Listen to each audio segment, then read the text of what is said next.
students, how are you all? Welcome to the online classes of Ambition Study Center. So आज का जो हमारा topic है वो हमारा चैप्टर नंबर 6 लाइफ प्रोसेसेस. आज हम लोग चालू करने वाले हैं चैप्टर 6 लाइफ प्रोसेसेस.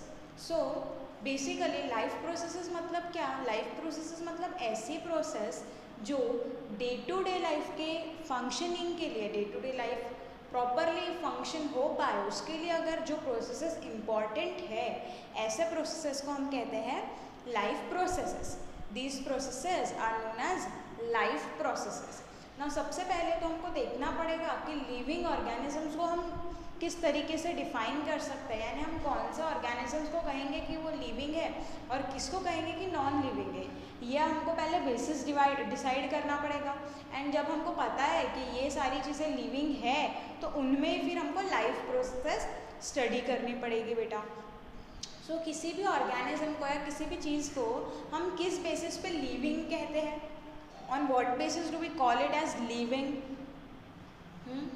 लिविंग में कुछ कैरेक्टरिस्टिक्स होती है बेटा, जैसे कि लिविंग ऑर्गेनिज्म अगर है तो वो बॉडी मूवमेंट शो करता है, बॉडी में मूवमेंट शो करता है. जैसे कि एनिमल है, प्लांट्स भी है, प्लांट्स भी कुछ ना कुछ मूवमेंट शो करते हैं.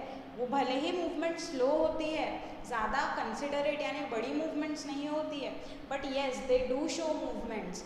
उसके बाद में और क्या, लिविंग ऑर्गेनिजम्स है तो उनको फूड रिक्वायरमेंट्स होती है, फूड रिक्वायरमेंट्स होती है. They also perform excretion. उसके बाद में और क्या क्या होता है लिविंग ऑर्गेनिजम्स में? Tell me. दे ग्रो, है ना. ये सारी डिफरेंट पॉइंट्स है जिसके बेसिस पे हम क्या करते हैं, हम कोई भी ऑर्गेनिज्म को डिसाइड करते हैं कि वो लिविंग है या नहीं. अगर वो ये सारी चीज़ें परफॉर्म कर रहा है, शो कर रहा है, तो हम उसको कहते हैं कि दैट ऑर्गेनिज्म इज लिविंग. और जो नहीं शो कर रहा है उसको हम कहते हैं नॉन लिविंग. अगेन रिप्रोडक्शन भी एक इम्पॉर्टेंट पॉइंट है लिविंग ऑर्गेनिजम्स का. सो ऐसी एक्टिविटीज़ जो ये लिविंग ऑर्गेनिजम्स को ज़िंदा रहने में मदद करती है, जिनके बिना वो सर्वाइव ही नहीं कर सकते हैं, उन्हीं को हम कहते हैं बेटा लाइफ प्रोसेसेस. उन्हीं को हम कहते हैं लाइफ प्रोसेस. तो सबसे पहले हम देखते हैं कि डेफिनेशन क्या है लाइफ प्रोसेस का. The basic functions performed by living organisms to maintain their life on earth are called life process. यानी जो बेसिक फंक्शंस उनको परफॉर्म ही करने हैं, है ना, जो बेसिक फंक्शंस उनको परफॉर्म करने ही है, अगर वो परफॉर्म नहीं होंगे तो वो डेथ हो जाएंगी उस ऑर्गेनिज्म की. ऐसे प्रोसेसेस को ही हम कहते हैं लाइफ प्रोसेसेस. उसके बिना वो सर्वाइव कर ही नहीं पाएंगे अर्थ पे. एग्जाम्पल में आ जाता है nutrition, respiration, transportation, excretion etcetera, है ना. न्यूट्रिशन हम फूड लेते हैं, रेस्पिरेशन, देन ट्रांसपोर्टेशन, सर्कुलेशन, ये सारी प्रोसेसेस के अलावा control and coordination, then growth, movement and reproduction. ये सारी प्रोसेस ऐसी है जिनके बिना कोई भी लिविंग ऑर्गेनिज्म सर्वाइव नहीं कर पाएगा. तो उसमें से इस चैप्टर में हमको, चैप्टर नंबर 6 में हमको ये 4 प्रोसेस के बारे में पढ़ना है. Nutrition, respiration, transportation and excretion. फिर कंट्रोल एंड कोऑर्डिनेशन के लिए एक अलग चैप्टर है, and reproduction is also a different chapter given in your text book, तो हम वहाँ पे कवर करेंगे. इस चैप्टर में हमको ये 4 प्रोसेसेस पढ़नी है.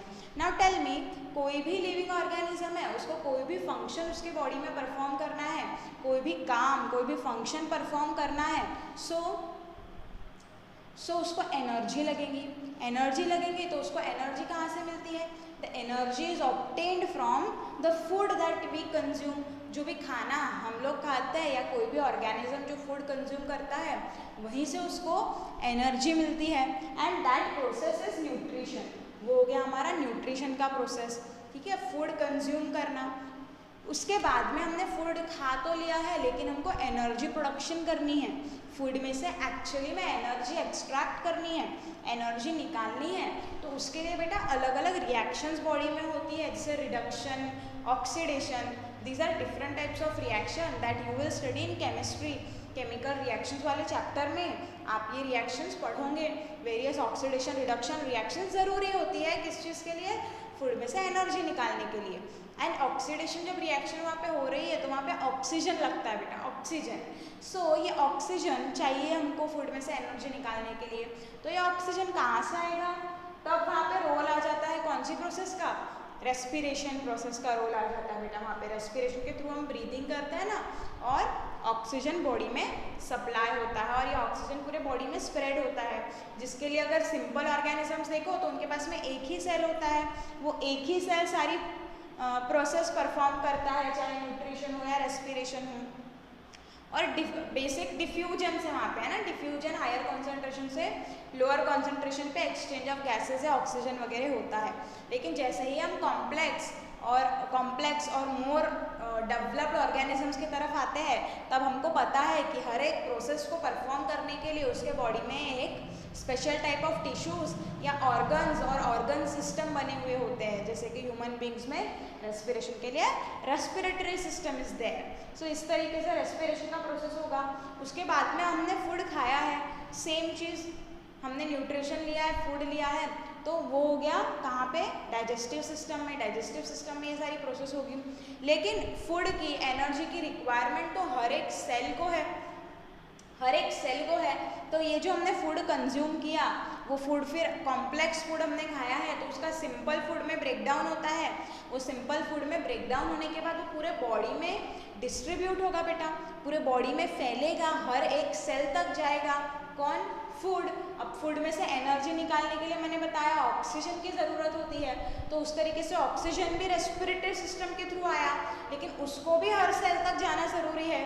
तो वहाँ पे कौन सी लाइफ प्रोसेस आ जाएगी, वहाँ पे रोल आ जाएगा बेटा ट्रांसपोर्टेशन का, जिसका मतलब है कि फूड और क्या, फूड के साथ में some gases etcetera are transferred from one part of the body to another. उसके बाद में जब हम ये फूड के मदद से एनर्जी बनाते हैं तो साथ में वहाँ पे रिएक्शंस होते हैं, तो उसके वजह से कुछ बाय प्रोडक्ट, कुछ वेस्ट प्रोडक्ट्स भी वहाँ पे जनरेट हो जाते हैं, और ऐसे वेस्ट प्रोडक्ट को हमको हमारे बॉडी के बाहर में रिमूव आउट कर देना पड़ता है। तो वो करता है हमारा excretory system, and that process is excretion.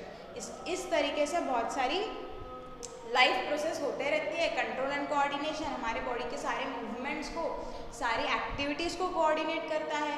Reproduction helps to give birth to new organisms. तो ये सारा हमको दूसरे चैप्टर में पढ़ना है, लेकिन ये चारों लाइफ प्रोसेस हमको यहाँ पे पढ़नी है।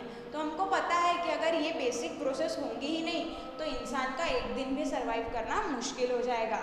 It is very important for the survival of life on earth. तो ये सारी होती है लाइफ प्रोसेस। तो उसमें सबसे पहले हम लोग चालू करेंगे बेटा न्यूट्रिशन। लेकिन उसके पहले आपके टेक्स्ट बुक में कुछ क्वेश्चंस दिए हैं, वो क्वेश्चंस हम डिस्कस कर लेते हैं। ऑन पेज नंबर 95 पे आपको वो क्वेश्चंस दिए, ओके।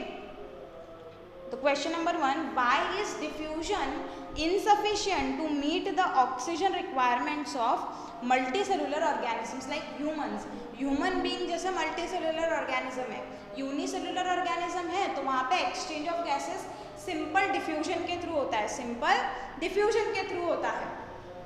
डिफ्यूजन मतलब वो सेल की जो सराउंडिंग है, सेल के सराउंडिंग है, वहाँ से इजीली गैसेस अंदर आएंगी, बाहर जाएंगी। लेकिन multi cellular organisms, complex organisms है, तो वहाँ पे डिफ्यूजन क्यों पॉसिबल नहीं है बेटा? First of the many reasons is that जो डिफ्यूजन है वो स्लो प्रोसेस होता है। डिफ्यूजन कैसा है? स्लो प्रोसेस है, and it is a very slow process. और ह्यूमन के बॉडी में इतने सारे सेल्स प्रेजेंट हैं कि हर सेल तक वो इतने स्लोली ऑक्सीजन पहुंचेगा कि प्रोसेस प्रॉपरली हो ही नहीं पाएगा। हमारे बॉडी में चलो मान लिया जाए कि जो एक्सटर्नल बाहर के सेल्स है वहाँ पे डिफ्यूजन हो सकता है क्योंकि वो सराउंडिंग से डायरेक्टली कांटेक्ट में है, लेकिन जो इंटरनल ऑर्गन्स है और जो इंटरनल सेल्स है, अंदर में सिचुएटेड जो सेल्स है, वहाँ तक ऑक्सीजन डिफ्यूजन के मदद से पहुँच पाएगा क्या? नो, वहाँ पे डिफ्यूजन होना पॉसिबल ही नहीं है क्योंकि बॉडी में बहुत सारे सेल्स और अंदर डीपली सिचुएटेड है, और डिफ्यूजन मोरओवर बहुत स्लो प्रोसेस है। तो इसके लिए ह्यूमन बींग्स के पास में रेस्पिरेटरी सिस्टम होता है। और कैसे स्प्रेड होगा फिर ऑक्सीजन? ब्लड के थ्रू स्प्रेड होता है, ट्रांसपोर्टेशन। उसमें ब्लड में कुछ रेस्पिरेटरी पिगमेंट्स होती है जैसे कि हीमोग्लोबिन होता है ना ब्लड में, वो काम करता है बेटा, वो ऑक्सीजन को बाइंड करता है और पूरे बॉडी में स्प्रेड करने का काम ये करता है, okay. So next question is what criteria do we use to decide whether something is alive? कोई चीज़ जिंदा है, लिविंग है, ये हम किस क्राइटेरिया के बेसिस पे डिसाइड करते हैं? तो जैसा हमने पहले देखा, कौन से क्राइटेरिया है? वो क्या होना चाहिए, उसने मूवमेंट शो करनी चाहिए, वो फूड कंज्यूम करेगा, वो एक्सक्रीशन शो करेगा, वो रिप्रोडक्शन शो करेगा, वो ग्रोथ शो करेगा। ये सारी कैरेक्टरिस्टिक्स अगर हमको देखने को मिल रही है, so it will be living. What are outside raw materials used by organism? कोई ऑर्गेनिज्म बाहर से कौन से रॉ मटेरियल्स मतलब ऐसी चीज़ें जिससे वो खुद कुछ तो भी सिंथेसाइज बनाने वाला है, कौन सी चीज़ें वो यूज़ करते हैं बाहर से। जैसे कि प्लांट्स की अगर हम बात करें तो प्लांट्स जब फोटोसिंथेसिस परफॉर्म करते हैं, so they use carbon dioxide and water, ये सारी चीज़ें वो यूज़ करते हैं। इसके अलावा अलग अलग मिनरल्स वगैरह भी वो सॉइल से एब्जॉर्ब करते हैं। उसके बाद में अगर हम एनिमल्स की बात करें तो एनिमल्स खुद का फूड तो नहीं सिंथेसाइज कर पाते बेटा, but they take food from other living organisms या अदर लिविंग ऑर्गेनिजम्स के थ्रू वो फूड एक्वायर करते हैं, यानी उनको भी फूड की ज़रूरत है, कॉम्प्लेक्स फूड। उसके बाद में ऑक्सीजन उनको लगता है ना, हमने देखा फूड में से एनर्जी निकालनी है, रेस्पिरेशन अगर हमको करना है, so we need oxygen. So these are all the requirements, क्या बेसिकली प्लांट की carbon dioxide, water etcetera, nutrients, minerals लगते हैं। अगर एनिमल्स की बात करें तो उसको दूसरा ऑर्गेनिक फूड मतलब ऑर्गेनिक ये वर्ड जहाँ भी आएगा मतलब जो लिविंग थिंग्स से डिराइव किया जाता है, चाहे प्लांट्स हो या एनिमल्स से जो चीज़ मिलती है उसको ऑर्गेनिक कहा जाता है। सो ऑर्गेनिक सब फूड उसको लगता है, उसके साथ में उसको अगर एनर्जी प्रोड्यूस करनी है तो ऑक्सीजन भी लगेगा। तो ये सारे रॉ मटेरियल्स है। उसके बाद में what process would you consider essential for maintaining life, यानी अगेन लाइफ प्रोसेस पूछ रहा है वो, nutrition, respiration, transportation, excretion, control and coordination, growth, reproduction, movement etcetera, these are all very important for the survival of life या maintaining life. Okay, so ये basic हमने introduction पूरा cover कर लिया है, now after this introduction we will move towards our first process. हमारी पहली process nutrition अभी हम चालू करेंगे। बेसिक हमने इंट्रोडक्शन पूरा देख लिया है कि लाइफ प्रोसेस क्यों ज़रूरी है, क्या क्या लाइफ प्रोसेस होती है एंड ऑल। अभी देखते हैं nutrition. So what is nutrition? Nutrition is a process of intake of nutrients by an organism as well as utilisation of this nutrients by the organism. Nutrition मतलब simple taking in food, हम जो खाना खाते हैं उस process को कहा जाता है न्यूट्रिशन। तो हम खाना खा रहे हैं, इसका मतलब हम इनटेक ऑफ न्यूट्रिएंट्स कर रहे हैं। हम खाने में क्या लेते हैं? Carbohydrates, proteins, fats, vitamins, minerals, ये सारी चीज़ें ही हम लेते हैं, फाइबर्स, ये सारी चीज़ें ही हम कंज्यूम करते हैं, इनटेक करते हैं, उन्हीं को कहा जाता है बेटा न्यूट्रिएंट्स। ये कार्बोहाइड्रेट्स, प्रोटीन, फैट्स एक्सेट्रा जो सारी चीज़ें हैं उसी को हम कहते हैं न्यूट्रिएंट्स। ऐसी चीज़ें जो हमको एनर्जी प्रोवाइड करती है, जो बॉडी के ग्रोथ के लिए ज़रूरी है, जो बॉडी में अलग अलग चीज़ें बनाने में हेल्पफुल होती है, उन्हीं को कहते हैं न्यूट्रिएंट्स, कार्बोहाइड्रेट एंड ऑल।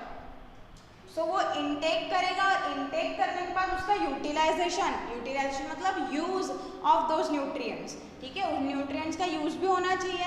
जैसे बेसिक तो एनर्जी प्रोडक्शन हो जाता है, एनर्जी प्रोडक्शन के बाद में वो अलग अलग चीज़ें बॉडी में अलग अलग चीज़ों की, प्रोटीन्स की एंड एक्सेट्रा की रिक्वायरमेंट होती है, तो वो सब बनाने में भी वो ये रॉ मटेरियल्स एंड न्यूट्रिएंट्स की मदद लेता है। सो वो हो गया intake of nutrients and utilisation of this nutrients.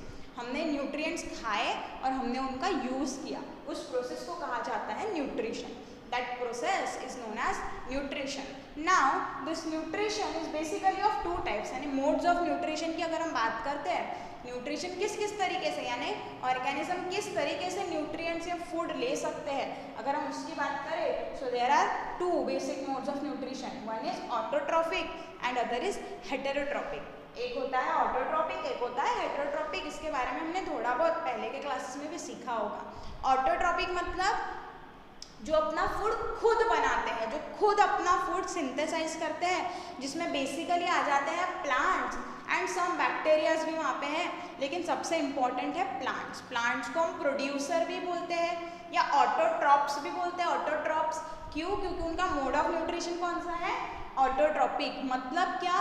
वो अपना फूड खुद बना रहे हैं, जो अपना फूड खुद सिंथेसाइज करते हैं, मतलब जो भी कार्बोहाइड्रेट्स उनको चाहिए, है ना। कार्बोहाइड्रेट्स मतलब क्या? जिसमें ऐसे कंपाउंड जिसमें कार्बन प्रेजेंट है उसको हम बोलते हैं कार्बोहाइड्रेट्स। सबसे बेसिक सबसे सिंपल कार्बोहाइड्रेट कौन सा है? ग्लूकोज। ग्लूकोज सबसे सिंपल कार्बोहाइड्रेट है, सिंपल शुगर भी उसको कहा जाता है ग्लूकोज को। हमको पता है ना, जैसे ही हम ग्लूकोज खाते हैं तो हमको इंस्टेंट एनर्जी मिल जाती है। क्यों? क्योंकि वो सबसे सिंपल कार्बोहाइड्रेट है, उसको आगे में ब्रेक डाउन होने में ज़्यादा समय लगता नहीं है। इसलिए अभी समर के सीजन में वगैरह हम ग्लूकोज का सॉल्यूशन बना के कंज्यूम करते हैं। क्यों? ताकि हमको इंस्टेंटली एनर्जी वहाँ पे मिल जाती है। तो ये बेसिक कार्बोहाइड्रेट्स है बेटा। सो प्लांट जो है जो खुद बनाते हैं ये फूड, ग्लूकोज क्या हो गया? फूड ही हो गया एक तरीके से उनका। सो ये फूड जब वो खुद बनाते हैं तो उस मोड ऑफ न्यूट्रिशन को कहा जाता है autotrophic. So tell me what will be heterotrophic mode of nutrition? Heterotrophic mode of nutrition मतलब जहाँ पे वो खुद अपना फूड बना नहीं रहे हैं, they are not making their own food, खुद अपना फूड सिंथेसाइज नहीं कर रहे हैं, वो क्या करते हैं? वो दूसरे ऑर्गेनिक फूड को कंज्यूम करते हैं। ठीक है, दूसरे ऑर्गेनिक फूड को कंज्यूम करते हैं। ओके, जैसे कि कॉम्प्लेक्स, जैसे कि सारे एनिमल्स हेटरोट्रॉप्स होते हैं, वो खुद अपना फूड बना रहे हैं क्या? नहीं, वो कंज्यूम कर रहे हैं बेटा। यानी जो बना हुआ ऑलरेडी, कंज्यूम करना मतलब इनटेक करना, वो ले रहे हैं, वो खा रहे हैं कॉम्प्लेक्स फूड को। कॉम्प्लेक्स फूड मतलब एनिमल्स है, क्या खाते हैं? वीट क्या है? Wheat is also type of nutrient, मतलब वीट में कार्बोहाइड्रेट है तो वो क्या हो गया? न्यूट्रिएंट का सोर्स हो गया। तो इस तरीके से कॉम्प्लेक्स फूड लेंगे। कॉम्प्लेक्स मतलब सिंपल का अपोजिट कॉम्प्लेक्स, यानी जिसका स्ट्रक्चर बहुत बड़ा है, जिसको एनर्जी अगर उसमें से हमको निकालनी है तो उसको ब्रेक डाउन करना पड़ेगा। सो एनिमल्स या हेटरोट्रॉप्स क्या करते हैं? कॉम्प्लेक्स फूड को कंज्यूम करते हैं और फिर उसका ब्रेक डाउन करते हैं सिंपल फूड में। बॉडी में जब उन्होंने कॉम्प्लेक्स फूड लिया, यानी कॉम्प्लेक्स कार्बोहाइड्रेट्स वगैरह वगैरह उन्होंने लिए, जैसे कि चपाती एटसेट्रा, है ना, और फिर उसका ब्रेक डाउन होता है, डाइजेशन में ब्रेक डाउन होता है ना। ब्रेक डाउन किसके मदद से होता है? ब्रेक डाउन वेरियस एंजाइम्स के मदद से होता है। एंजाइम्स हमने सुना हुआ है। एंजाइम्स क्या है बेटा? एंजाइम्स को बोला जाता है, इधर लिख देती हूँ, एंजाइम्स को बोलते हैं बायोकैटालिस्ट। एंजाइम को बोलते हैं बायोकैटालिस्ट। बायोकैटालिस्ट हमने पढ़ा हुआ है, कैटालिस्ट हमने नहीं भी पढ़ा होगा तो केमिस्ट्री में आप पढ़ने वाले हो। कैटालिस्ट मतलब ऐसी सब्सटेंस होती है जो रेट ऑफ रिएक्शन को बढ़ा देती है। जो क्या करती है? रेट ऑफ रिएक्शन को बढ़ा देती है। तो अभी मुझे बताओ, हमारे बॉडी में हमने फूड खाया है और फूड को ब्रेक डाउन करना है, तो वो भी तो एक तरीके का रिएक्शन ही हो गया। और वो रिएक्शन तभी पॉसिबल हो पाता है जब एंजाइम्स प्रेजेंट होती है, इसीलिए एंजाइम्स को बायोकैटालिस्ट, बायो मतलब लिविंग ऑर्गेनिज्म के अंदर में प्रेजेंट है ना ये, इसलिए उनको कहा जाता है बायोकैटालिस्ट। समझ में आ रहा है? इतना समझ लो, कोई भी रिएक्शन को अगर होना है तो उसके लिए एंजाइम्स ज़रूरी है। हर रिएक्शन के लिए अलग अलग एंजाइम होती है। इफ एंजाइम वहाँ पे नहीं है तो वो रिएक्शन नहीं हो पाएगा। तो अभी बताओ, एनिमल्स ने, यानी हेटरोट्रॉपिक जो एनिमल्स होते हैं, उन्होंने फूड कंज्यूम किया, उन्होंने फूड बनाया क्या? खुद नहीं, उन्होंने कॉम्प्लेक्स फूड खाया और फिर उसके बॉडी में जाने के बाद उसका ब्रेक डाउन हुआ सिंपल फूड में, है ना, उसका ब्रेक डाउन हुआ सिंपल फूड में। उसके लिए उसको कुछ एंजाइम्स लगती है, ठीक है, क्योंकि ब्रेक डाउन हो रहा है मतलब रिएक्शन टूट रहा है, मतलब एक तरीके से रिएक्शन ही हो रहा है, क्योंकि फूड भी क्या है? फूड भी केमिकल कंपाउंड से ही बना हुआ है और उसका अगर सिंपल इसमें ब्रेक डाउन हो रहा है मतलब वहाँ केमिकल रिएक्शन हो रहा है, तो उसके लिए क्या ज़रूरी होती है? एंजाइम ज़रूरी होती है। इतना बस ध्यान में रख लेना कि रिएक्शन होने के लिए एंजाइम ज़रूरी होती है। एंजाइम्स कैटलिस्ट के जैसे, यानी रिएक्शन को कंप्लीट करना है तो वहाँ एंजाइम्स होना जरूरी है। तो ये हो जाता है हमारा हेटरोट्रॉपिक मोड ऑफ न्यूट्रिशन। ये बेसिक हो गया। ऑटोट्रॉपिक क्या है, हेटरोट्रॉपिक क्या है, इतना क्लियर हो गया है सबको। जो खुद अपना फूड बना रहे हैं ऑटोट्रॉपिक, जो खुद फूड बना नहीं रहे वो बना बनाया हुआ फूड कंज्यूम कर रहे हैं वो heterotrophic. Okay, so now we will see the definition. देखो, in autotrophic nutrition an organism makes its own food, खुद का फूड बनाता है फ्रॉम सिंपल मटेरियल जैसे कि carbon dioxide and water. Plant में हमने देखा है प्रोसेस कौन सी होती है, फोटोसिंथेसिस होता है ना। ऑटोट्रॉप्स जो है वो सारे फोटोसिंथेटिक होते हैं, फोटोसिंथेसिस परफॉर्म करते हैं। बेसिकली प्लांट्स देखा जाए तो वो फोटोसिंथेसिस परफॉर्म करते हैं। फोटोसिंथेसिस मतलब हमने पढ़ा हुआ है कि कार्बन डाइऑक्साइड और वाटर के मदद से वो फूड बना रहे हैं in presence of sunlight, in presence of sunlight and chlorophyll. Okay, so यही ऑटोट्रॉपिक न्यूट्रिशन में क्या हो रहा है, ऑर्गेनिज्म खुद का फूड बना रहा है, मतलब कार्बोहाइड्रेट्स बना रहा है, मतलब ही ग्लूकोज बना रहा है from simple materials like carbon dioxide and water. इनके मदद से वो खुद फूड बना रहा है, वो हो गया ऑटोट्रॉपिक न्यूट्रिशन। द मटेरियल मतलब ये जो कार्बन डाइऑक्साइड और वाटर है वो कन्वर्ट किस में हो जाता है, कार्बोहाइड्रेट्स। यानी जब फोटोसिंथेसिस का प्रोसेस यहाँ पे होगा तो ये कार्बन डाइऑक्साइड और वाटर से क्या बन जाता है, कार्बन डाइऑक्साइड और वाटर से बनते हैं कार्बोहाइड्रेट्स। कार्बोहाइड्रेट्स मतलब कार्बन कंटेनिंग कंपाउंड यानी फूड, ठीक है, फूड, क्योंकि इससे से हमको एनर्जी मिलने वाली है इन presence of sunlight and chlorophyll. Chlorophyll और सनलाइट के प्रेजेंस में ही ये प्रोसेस होती है। क्लोरोफिल प्लांट में, ग्रीन प्लांट्स में प्रेजेंट होता है, पिगमेंट होता है। अब वो क्या करेगा, प्लांट ने ये फूड तो बनाया, प्लांट ने फूड बनाया है ना, क्या किया उसने, सनलाइट और क्लोरोफिल की मदद से कार्बन डाइऑक्साइड और वाटर से कार्बोहाइड्रेट बनाया। अब वो खुद की एनर्जी के लिए वो यूज़ करेगा वो फूड को, खुद को जितना ज़रूरी है उतना वो यूज़ करेगा, और बचा हुआ जो एक्सेस ऑफ कार्बोहाइड्रेट है वो स्टोर करके रखेगा। वो स्टोर करके रखता है स्टार्च के फॉर्म में, ठीक है। एक्सेस कार्बोहाइड्रेट वैसा का वैसा नहीं रखता है, वो स्टोर कौन से फॉर्म में करता है, स्टार्च के फॉर्म में वो स्टोर करके रखता है।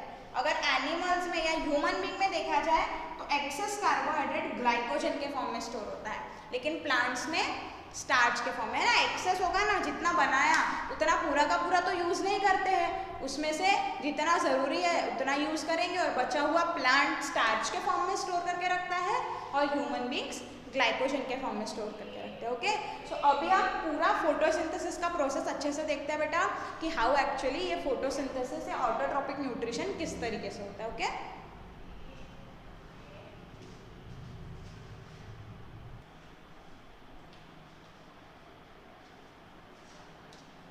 सो अभी हम देखते हैं बेटा कि जो ऑटोट्रॉपिक न्यूट्रिशन है वो एक्चुअली में किस तरीके से होता है। सो जो ऑटोट्रॉपिक मोड ऑफ न्यूट्रिशन है वहाँ पे हमने देखा है कि लिविंग ऑर्गेनिजम्स जो है वो खुद अपना फूड प्रिपेयर कर रहे हैं, मतलब which process is involve, the process of photosynthesis is taking place over there, है ना। फोटोसिंथेसिस वहाँ पर हो रहा है। नाउ सिंथेसिस मतलब क्या, कोई तो भी चीज़ बनाना, सिंथेसाइज करना, and photo stands for light, yani with the help of light the food is being synthesized, so the process is known as photosynthesis. Now let us see the definition of photosynthesis. The process by which plants make their own food, obviously from carbon dioxide and water using sunlight in presence of chlorophyll, is called as photosynthesis. ये सबको पता है, बचपन से हम पढ़ते आ रहे हैं और अभी भी हमने देख लिया है कि कार्बन डाइऑक्साइड और वाटर ये रॉ मटेरियल के जैसे यूज होते हैं, सनलाइट और क्लोरोफिल की मदद से उनके प्रेजेंस में वहाँ पे फूड यानी कार्बोहाइड्रेट तैयार होता है। तो सबसे पहले हम देखेंगे बेटा उसका रिएक्शन। हाँ, रिएक्शन मतलब फोटोसिंथेसिस का रिएक्शन। कार्बन डाइऑक्साइड और वाटर, कार्बन डाइऑक्साइड और वाटर किसके प्रेजेंस में, क्लोरोफिल और सनलाइट के प्रेजेंस में बनाते हैं food. Food is nothing but your glucose. क्या बना रहा है वो, ग्लूकोज, यानी कार्बोहाइड्रेट वो बना रहे हैं। कार्बोहाइड्रेट, कार्बन है ना इसमें, C6H12O6। और इसके साथ हमको ये भी पता है कि जब फोटोसिंथेसिस की प्रोसेस होती है तो वहाँ पे ऑक्सीजन भी एक बाय प्रोडक्ट के जैसे तैयार होता है, ऑक्सीजन भी तैयार होता है। हम बोलते हैं ना कि plants take carbon dioxide and give oxygen. Plant ने कार्बन डाइऑक्साइड लिया और ऑक्सीजन दिया, कौन सी प्रोसेस में, फोटोसिंथेसिस में, यानी ऑक्सीजन और वाटर भी वहाँ पे फॉर्म होता है। लेकिन सबसे ज़्यादा इंपॉर्टेंट क्या है, ग्लूकोज, क्योंकि हम देख क्या है, the plant is making its own food, so क्या बन गया, ग्लूकोज। ओके, समझ में आ रहा है। रिएक्शन बहुत अच्छे से याद रख लेनी है आपको, ज़्यादा डिफिकल्ट रिएक्शन है नहीं। ये जो है 6, 12 ये सब क्या है, तो ये है जब हम केमिकल रिएक्शन लिखते हैं तो बेटा हमको उसको बैलेंस करना पड़ता है, बैलेंसिंग द केमिकल रिएक्शन। वो भी आप अपने केमिस्ट्री के लेसन्स में सीख लोगे बेटा। अभी तो इतना ध्यान रखो, कार्बन डाइऑक्साइड और H2 कार्बन डाइऑक्साइड और H2O मिलके क्या बनाता है, कार्बोहाइड्रेट मतलब ग्लूकोज, C6H12O6, साथ में ऑक्सीजन और वाटर भी वहाँ पे तैयार होता है। ये है फोटोसिंथेसिस का रिएक्शन। नाउ फोटोसिंथेसिस कहाँ पे होता है बताओ, क्लोरोफिल यानी ग्रीन पिगमेंट प्लांट का कहाँ पे प्रेजेंट होता है, मोस्टली लीव्स में प्रेजेंट होता है। तो फोटोसिंथेसिस भी कहाँ पे होता है बेटा, फोटोसिंथेसिस भी लीफ में ही हमको देखने को मिलता है। इधर पे मैंने डायग्राम भी बनाया है, ये एक टीएस ऑफ लीफ है ना, क्रॉस सेक्शन यानी लीफ को अगर आप कट करके देखते हो तो आपको माइक्रोस्कोप में कुछ इस तरीके का स्ट्रक्चर दिखाई देता है। इसमें देखो ये ऊपर में एक वैक्सी लेयर होती है ना लीफ के ऊपर में, अगर पानी डालो तो वहाँ पे देखो ड्रॉपलेट जैसे बन जाते हैं, वो पानी स्प्रेड नहीं होता है क्योंकि यहाँ पे ऊपर में एक वैक्स की लेयर जैसे प्रेजेंट होती है। उसके बाद में यहाँ पे अपर एपिडर्मिस और लोअर एपिडर्मिस होती है, अपर एपिडर्मिस और लोअर एपिडर्मिस। और यहाँ पे जो सेल्स होते हैं उसमें जो आपको ये ग्रीन कलर के डॉट्स दिख रहे हैं वो होते हैं बेटा क्लोरोप्लास्ट। जो ग्रीन कलर के ऐसे दिख रहे हैं ना डॉट्स, ये होता है क्लोरोप्लास्ट। ये क्या है, क्लोरोप्लास्ट सेल ऑर्गेनल है और ये क्लोरोप्लास्ट में क्या प्रेजेंट होता है, क्लोरोप्लास्ट में प्रेजेंट होता है क्लोरोफिल, और ये क्लोरोफिल की मदद से ही फोटोसिंथेसिस का प्रोसेस हो पाता है। ओके, तो ये क्लोरोप्लास्ट होता है, क्लोरोप्लास्ट में क्लोरोफिल होता है, वो बहुत जरूरी है किस चीज़ के लिए, फोटोसिंथेसिस के लिए, और यही प्लांट को ग्रीन कलर भी देता है। उसके बाद में यहाँ पे आपको ये दोनों गार्ड सेल है बेटा, ये भी और ये भी, ये क्या है, गार्ड सेल है। तो जब हम स्टोमाटा पढ़ेंगे हमने देखा है कि प्लांट में लीफ में वगैरह पोर्स होते हैं, छोटे छोटे पोर्स मतलब होल्स जैसे होते हैं जहाँ से कोई भी गैसेस वगैरह एक्सचेंज होती है। तो ये जो पोर है दिख रहा है आपको, ये पोर ओपनिंग दिख रहा है ना, ये ओपनिंग, तो ये ओपनिंग कब खुलेगी कब बंद होगी, इसको गार्ड करने के लिए यहाँ पे ऐसे दो गार्ड सेल्स होते हैं, ये और ये, ऐसे दो गार्ड सेल्स प्रेजेंट होते हैं। ओके, वो आगे में हम देखते हैं सब अच्छे से। अभी तो ये स्ट्रक्चर समझ में आ रहा है। स्ट्रक्चर में जो क्लोरोप्लास्ट होता है उसमें क्लोरोफिल होती है और वो बहुत जरूरी है किस चीज़ के लिए, फोटोसिंथेसिस के लिए, और सनलाइट तो हमको सन से मिल ही रही है। अभी हम देखते हैं स्टेप्स क्या है फोटोसिंथेसिस के steps. So photosynthesis takes place in 3 steps, 3 step में होती है। सबसे पहले absorption of light energy by chlorophyll. अभी क्लोरोफिल का काम क्या है, तो जो सनलाइट गिर रही है ना लीफ पे, वो सनलाइट को, वो लाइट के एनर्जी को एब्जॉर्ब करती है क्लोरोफिल जो क्लोरोप्लास्ट में प्रेजेंट है वो क्या कर रही है, लाइट के एनर्जी को एब्जॉर्ब कर रही है। अब लाइट एनर्जी एब्जॉर्ब होने के बाद क्या करेंगे, लाइट एनर्जी एब्जॉर्ब होने के बाद में उसको कन्वर्ट किया जाता है केमिकल एनर्जी में। लाइट एनर्जी किस में कन्वर्ट होंगी, केमिकल एनर्जी में। और क्या होता है वहाँ पे, photolysis of water. Photolysis of water ना मतलब लाइसिस मतलब ब्रेकडाउन, लाइसिस मतलब ब्रेकडाउन, और फोटो मतलब लाइट के वजह से ब्रेकडाउन। किसका ब्रेकडाउन हो रहा है, वाटर, यानी water splits up, water breakdown हो जाएगा। वाटर का क्या स्ट्रक्चर है, H2O, तो वाटर का ब्रेकडाउन होता है, वाटर टूट जाता है, स्प्लिट होके क्या बना लेगा, हाइड्रोजन और ऑक्सीजन। क्योंकि वो हाइड्रोजन और ऑक्सीजन का ही बना होता है तो वो क्या बना लेता है बेटा, hydrogen and oxygen. Photolysis of water हुआ, वाटर का ब्रेकडाउन हुआ और क्या बना लिया उसने, हाइड्रोजन एंड ऑक्सीजन। ये सेकेंड स्टेप। थर्ड स्टेप, जो केमिकल एनर्जी बनी, लाइट एनर्जी से जो केमिकल एनर्जी बनी, वो केमिकल एनर्जी से, केमिकल एनर्जी को यूज करके जो कार्बन डाइऑक्साइड है, ये कार्बन डाइऑक्साइड से कार्बोहाइड्रेट यानी ग्लूकोज तैयार होगा, ठीक है। और रिएक्शन होती है रिडक्शन। ये सारी रिएक्शन आप पढ़ने वाले हो, oxidation, reduction, these are types of reaction, these are types of reaction. तो इतना समझ लो, कार्बन डाइऑक्साइड से कार्बोहाइड्रेट जो बन रहा है वो रिएक्शन हो गई रिडक्शन, यानी रिडक्शन ऑफ कार्बन डाइऑक्साइड हुआ तो क्या बना लेगा, कार्बोहाइड्रेट बना लेगा।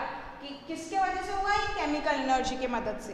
फिर से एक बार बताती हूँ, सबसे पहले क्लोरोफिल ने एब्जॉर्ब किया लाइट एनर्जी को, फिर वो जो लाइट एनर्जी है वो केमिकल एनर्जी में कन्वर्ट हुई और वाटर स्प्लिट हो गया, ब्रेक हो गया हाइड्रोजन और ऑक्सीजन में।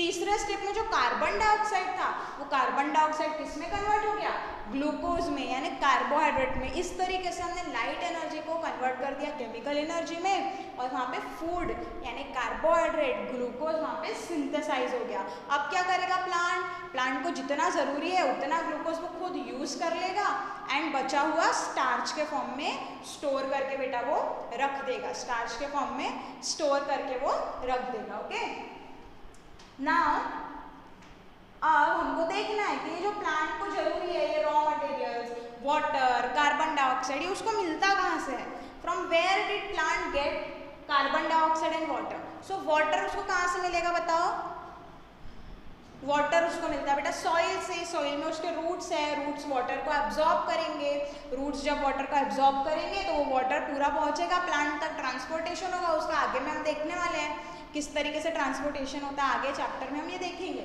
सो वाटर उसको वहाँ से मिल गया, उसके बाद में उसको कार्बन डाइऑक्साइड कहाँ से मिलेगा बताओ, कार्बन डाइऑक्साइड कहाँ पे प्रेजेंट है, सराउंडिंग में, एयर में प्रेजेंट है, तो कार्बन डाइऑक्साइड अपने सेल के अंदर या उसके बॉडी के अंदर लीव्स तक कैसे लेगा वो, हमको पता है कि यहाँ पे पोर्स प्रेजेंट होते हैं, हमने 9th में भी पढ़ा है कि लीफ के ऊपर में छोटे छोटे पोर्स यानी ऐसे होल्स, ओपनिंग्स प्रेजेंट होती है जहाँ से गैसेस का एक्सचेंज होता है, यानी ऑक्सीजन, कार्बन डाइऑक्साइड अगर प्लांट को अंदर लेना है या बाहर रिलीज करना है तो वहाँ से ये सारी चीज़ होती है, और उसी को वो पोर्स को ही हम क्या कहते हैं बेटा, वो पोर्स को हम कहते हैं स्टोमाटा, वो पोर्स को हम कहते हैं स्टोमाटा या स्टोमाटल ओपनिंग। तो अब किस तरीके से वो एक्सचेंज करेगा, है ना, किस तरीके से वो एक्सचेंज करेगा या गैसेस, वो अभी हम देखते हैं। तो ऐसा स्ट्रक्चर होता है बेटा किसका, स्टोमाटा का, इस तरीके से स्ट्रक्चर होता है। ये देखो यहाँ पे बीच में होल दिख रहा है आपको, ये जो दो है ना ये गार्ड सेल है, ये दोनों गार्ड सेल, ये दिख रहा है आपको गार्ड सेल, ये ओपनिंग, ये उसी का स्ट्रक्चर है। ओके, सो गार्ड सेल का काम क्या है, ये पोर को ओपन रखना है या बंद करना है, ये कौन करेगा, ये गार्ड सेल करेंगे। तो कैसे करते हैं वो, अभी देखो गार्ड सेल बंद हो रहा है या क्लोज हो रहा है वो कैसे करते हैं, वो अपना शेप चेंज करते हैं। वो शेप कैसे चेंज करते हैं, वाटर के अमाउंट के थ्रू। देखो if water flows into the guard cell, ये जो वाटर है ये गार्ड सेल में फ्लो हो रहा है, यानी वाटर आ रहा है गार्ड सेल में, तो गार्ड सेल स्वेल हो जाते हैं, फूल जाते हैं, और जब वो स्वेल होता है बेटा, स्वेल जब वो होते हैं तो पोर ओपन हो जाता है। ये पोर ओपन दिख रहा है, पोर ओपन क्या हुआ, गार्ड सेल्स में वाटर फ्लो हुआ, गार्ड सेल में वाटर फ्लो हुआ, गार्ड सेल स्वेल हो गए और पोर ओपन हो गया। पोर ओपन हो गया तो कार्बन डाइऑक्साइड अंदर आ सकता है, ठीक है, इतना ये होता है लीफ में। और ध्यान रखो कि स्टेम्स वगैरह के थ्रू भी बेटा गैसियस एक्सचेंज होता है, सिर्फ लीफ के थ्रू कार्बन डाइऑक्साइड आ रही है ऐसा नहीं है। ओके, अब क्या हुआ नेक्स्ट, इसमें अगर ये सेल श्रिंक हो गए, वापस से सिकुड़ गए, सेल क्या हो गए, श्रिंक हो गए, सिकुड़ गए, तो ये पोर जो है ये पोर कैसा हो जाएगा, ये पोर क्लोज हो जाएगा। दिख रहा है ये पोर क्लोज, समझ में आया। तो इस तरीके से गार्ड सेल क्या कर रहा है, स्टोमाटा की ओपनिंग को गार्ड कर रहा है, समझ में आया। एक बार फिर से बताती हूँ, वाटर जब इसमें फ्लो होगा ये स्वेल होगा, पोर ओपन, अगर ये श्रिंक हो गया, सिकुड़ गया, तो पोर क्लोज। तो इस तरीके से वो करता है। अभी मैम क्लोज करने की जरूरत क्या है, हर टाइम हम खुला क्यों नहीं रख सकते हैं, तो बेटा हर टाइम अगर हम पोर खुला रखेंगे तो यहाँ से वाटर का भी तो लॉस होगा, वाटर भी इवापोरेट हो जाएगा, वाटर टेम्परेचर ज़्यादा होता है दिन में, वाटर इवापोरेट होगा, तो ये पोर्स के थ्रू, अगर ये स्टोमाटा खुला है तो ये पोर के थ्रू वाटर का लॉस हो जाएगा।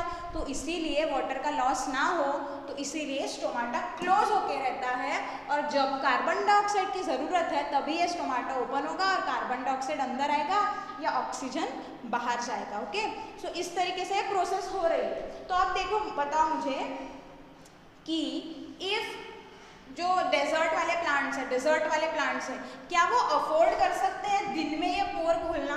अगर वो डेजर्ट प्लांट्स जो होते हैं अगर दिन में उनका ये स्टोमाटल पोर खुला हुआ है तो वहाँ से तो कितना लॉस ऑफ वाटर हो जाएगा, कोई टेम्परेचर हाई, वहाँ कंटिन्यूस वाटर का इवापोरेशन होगा और ये स्टोमाटो के थ्रू वाटर लॉस होता रहेगा।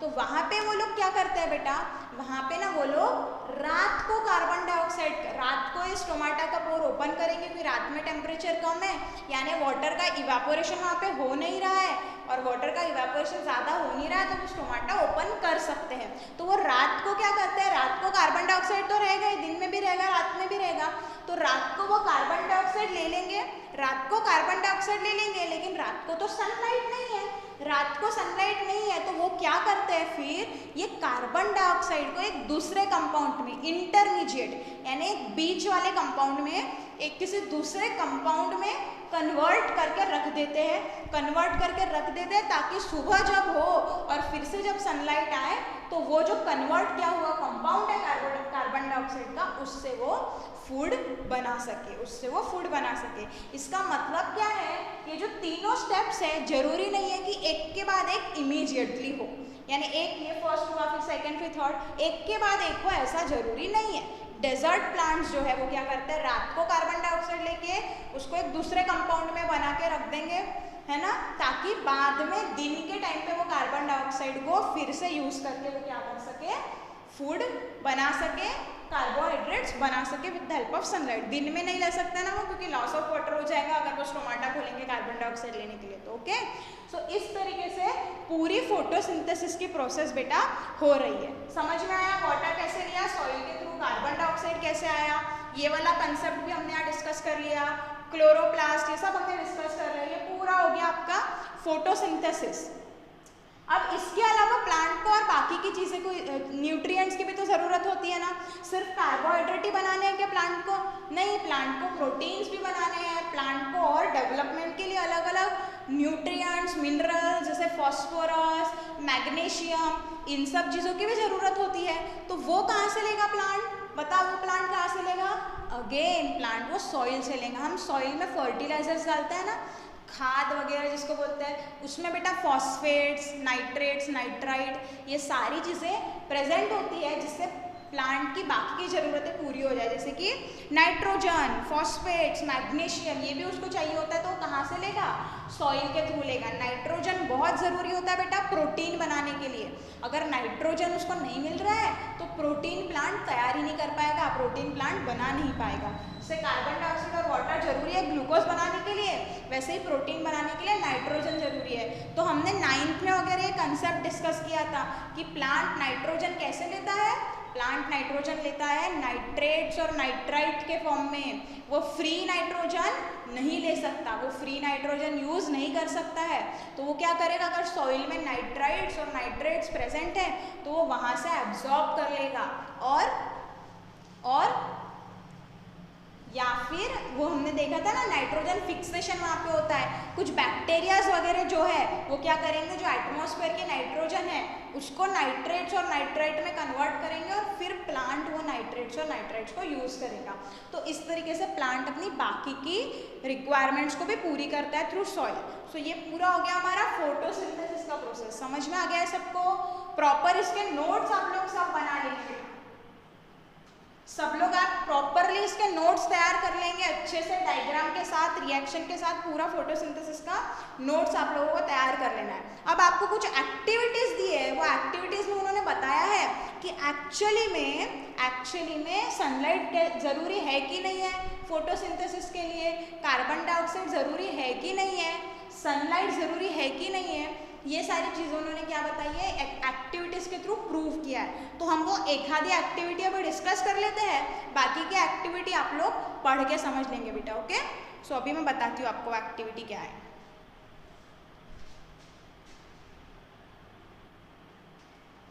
सो हमने पूरे फोटोसिंथेसिस के प्रोसेस देख लिए बेटा, अभी हमको कुछ एक्टिविटी देखनी है जिससे ये प्रूव होगा कि क्लोरोफिल, सनलाइट और कार्बन डाइऑक्साइड जरूरी है फोटोसिंथेसिस के लिए। तो आपको पेज नंबर 96 पे एक्टिविटी दी है। एक्टिविटी में कुछ ऐसा बताया है कि आपको क्या करना है, आपको मनी प्लांट या क्रोटॉन्स की लीफ लेनी है। अभी मनी प्लांट या क्रोटॉन की लीफ, ये देखो, ये मैं मिटा देती हूँ, ये समझ में आ गया होगा आप लोगों को।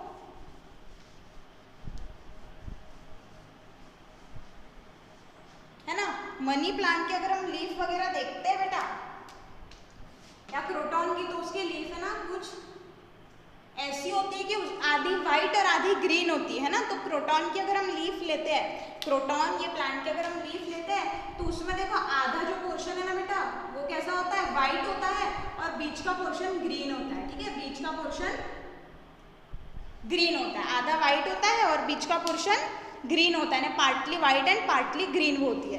इसका मतलब क्या, जो ग्रीन पोर्शन है वहाँ पे क्लोरोफिल प्रेजेंट है और जो वाइट पोर्शन है वहाँ पे क्लोरोफिल प्रेजेंट है क्या, वहाँ पे क्लोरोफिल प्रेजेंट नहीं है। हम एक्टिविटी कर रहे हैं, हमको बताना है कि क्लोरोफिल जरूरी है फोटोसिंथेसिस के लिए। तो कैसे बताएंगे, अभी हमको इतना पता है कि जहाँ पे फोटोसिंथेसिस होगा वहाँ पे ग्लूकोज बनेगा, ग्लूकोज फिर किस में कन्वर्ट हो जाएगा, स्टार्च में कन्वर्ट होता है, ग्लूकोज स्टार्च में कन्वर्ट होता है ना। इसका मतलब जहाँ पे फोटोसिंथेसिस हुआ वहाँ पे स्टार्च बनेगा, है ना। पहले कंसेप्ट समझ लो, जहाँ पे फोटोसिंथेसिस हुआ वहाँ पे स्टार्च बनेगा क्योंकि ग्लूकोज स्टार्च में कन्वर्ट होता है। और स्टार्च जो है ना,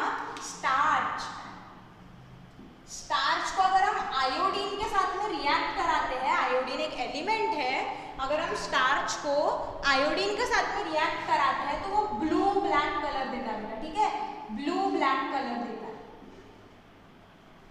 क्या करता है स्टार्च आयोडीन के साथ में क्या देता है, ब्लू ब्लैक कलर देता है। अभी आपको थोड़ा थोड़ा समझ में आ रहा होगा कि अगर फोटोसिंथेसिस वहाँ पे उस पार्ट में हुआ है तो वहाँ स्टार्च बनेगा और स्टार्च को जब हम आयोडीन के सॉल्यूशन के साथ में ट्रीट करेंगे तो वहाँ ब्लू ब्लैक कलर आ जाएगा। तो हमको पता चल जाएगा कि यहाँ स्टार्च बना था, मतलब यहाँ पे फोटोसिंथेसिस हुआ था।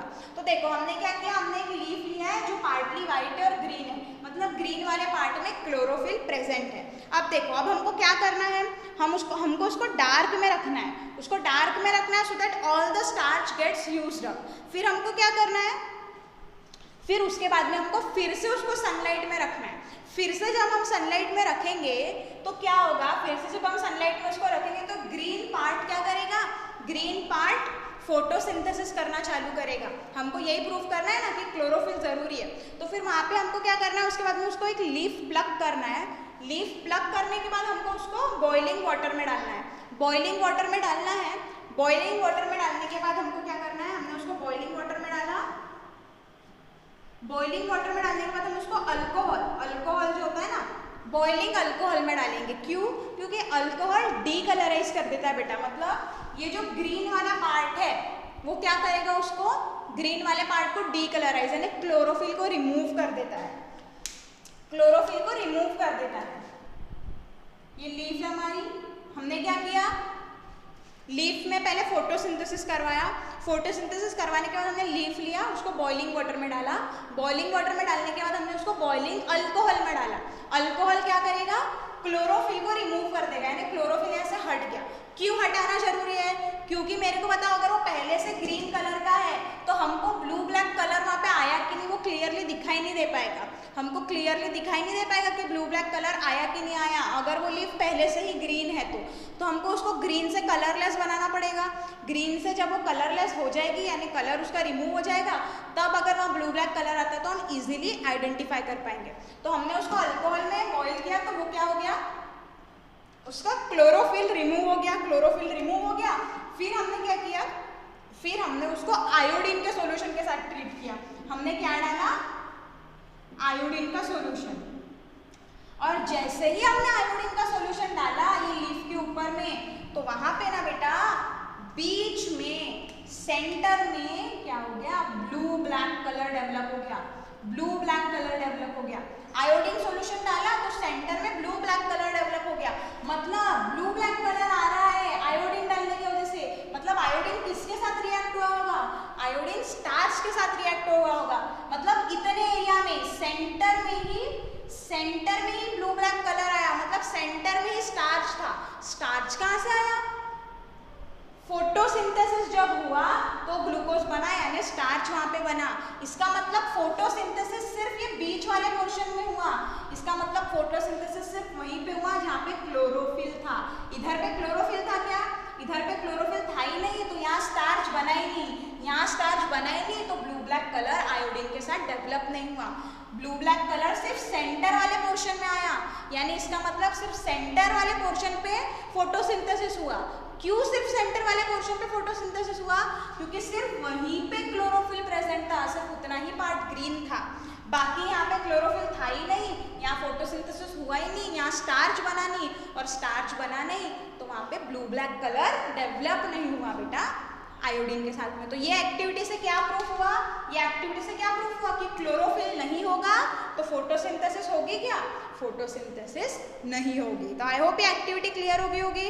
एक और एक्टिविटी आपको दी है पेज नंबर 97 पे, पेज नंबर 97 पे जो एक्टिविटी आपको दी है वो क्या शो कर रही है, उसमें आपको बताया है कार्बन डाइऑक्साइड क्यों जरूरी है। देखो ये समझ में आ गया होगा सबको। अभी हम देखते हैं कार्बन डाइऑक्साइड वाला। हमको क्या करना है, दो प्लांट लेने हैं,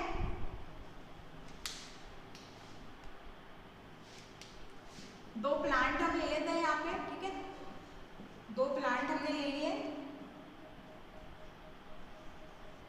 दो प्लांट हमने ले लिया और दोनों प्लांट को हमने अच्छे से कवर कर दिया है, दोनों प्लांट को हमने अच्छे से कवर कर दिया, पूरा पैक कर दिया है, ऐसे जार से पूरा पैक कर दिया है, जार से पूरा पैक कर दिया है। और क्या किया है हमने, और फिर एक जार में हमने क्या रखा है, एक जार में हमने KOH रखा है, यानी एक जार में हमने पोटेशियम हाइड्रोक्साइड नाम का एक कंपाउंड रखा। यानी ये जार है तो यहाँ पे कार्बन डाइऑक्साइड प्रेजेंट होंगी, यहाँ पे भी कार्बन डाइऑक्साइड प्रेजेंट होंगी एयर में। अब हमने यहाँ पे एक जार में क्या रख दिया, KOH रख दिया, हमने एक जार में क्या रख दिया, KOH। और ये KOH क्या करता है, पूरे के पूरे कार्बन डाइऑक्साइड को खुद एब्जॉर्ब कर लेता है। ये KOH क्या करेगा, यहाँ पे जितनी भी कार्बन डाइऑक्साइड है उसको खुद एब्जॉर्ब कर लेगा, और जब वो खुद एब्जॉर्ब कर लेगा तो यहाँ से कार्बन डाइऑक्साइड यहाँ पे बचेगी क्या, नहीं। यानी यहाँ पे भी ये वाले जार में भी कार्बन डाइऑक्साइड नहीं है, इस जार में कार्बन डाइऑक्साइड है। अब हमने दोनों प्लांट को सनलाइट में रख दिया। अब यहाँ पे फोटोसिंथेसिस होगा, फोटोसिंथेसिस जब होगा तो क्या होगा, स्टार्च बनेगा, स्टार्च बनेगा तो स्टार्च आयोडीन के साथ में ब्लू ब्लैक कलर देगा। तो यहाँ पे कार्बन डाइऑक्साइड नहीं है, नो कार्बन डाइऑक्साइड। यहाँ कार्बन डाइऑक्साइड क्यों नहीं है, क्योंकि KOH ने पूरा कार्बन डाइऑक्साइड खुद एब्जॉर्ब कर लिया, यहाँ कार्बन डाइऑक्साइड है। अब हमने दोनों प्लांट की लीफ ली और सेम तरीके से क्या टेस्ट किया, आयोडीन वाला स्टार्च वाला टेस्ट किया। लीफ लिया, लीफ को बॉईल किया, फिर अल्कोहल में बॉईल किया। तो अल्कोहल में बॉईल करेंगे तो क्या होगा, ग्रीन कलर गायब हो जाएगा। ग्रीन कलर गायब करना क्यों जरूरी है, ग्रीन गायब नहीं होगा तो ब्लू ब्लैक कलर अच्छे से दिखाई नहीं देगा। फिर ग्रीन कलर गायब हो गया अल्कोहल की वजह से, फिर हमने उसकी लीफ के ऊपर में डाला आयोडीन सॉल्यूशन, लीफ के ऊपर में डाला आयोडीन सॉल्यूशन। तो एक लीफ थी इस प्लांट की, एक लीफ थी इस प्लांट की। सो ये जो वाली लीफ थी, ये वाले जार की जहाँ पे KOH नहीं था, वो हमको पूरी ब्लू ब्लैक दिख रही थी। आयोडीन डालने के बाद वो लीफ ब्लू ब्लैक दिख रही थी, बट ये लीफ ब्लू ब्लैक नहीं दिख रही थी।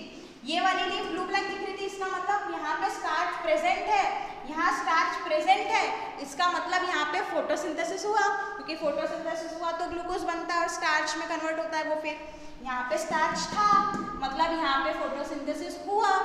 यहाँ पे ब्लू ब्लैक कलर नहीं आया, मतलब स्टार्च नहीं था, मतलब फोटोसिंथेसिस नहीं हुआ। तो ऐसे क्या चीज यहाँ पे नहीं थी, यहाँ पे बेटा यहाँ पे कार्बन डाइऑक्साइड नहीं था, क्योंकि KOH ने कार्बन डाइऑक्साइड एब्जॉर्ब कर लिया। कार्बन डाइऑक्साइड नहीं था तो फोटोसिंथेसिस नहीं हुआ।